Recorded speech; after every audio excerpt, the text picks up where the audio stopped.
welcome back to my video. In this video, you're going to learn how to make a call using Termux. So, as we saw in the previous video, how to install Termux API application on your Android device and also how to send a SMS. Similarly, in this video, you're going to learn how to make a call using Termux.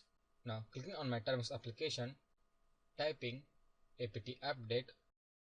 Now, all the packages have been updated, and next typing apt install Termux API, then pressing enter, and next making call to your phone number or your friend's phone number. Now typing a simple command line, that is Termux telephone call, and next I'm going to enter my number and pressing enter. Okay, now it's asking me which SIM you want to select to make a call. I'm going to select SIM 1. Here you can see the call is getting connected. So this is how I'm going to make a call using Termux. So similarly, you can try in your phone by installing this application and typing these commands.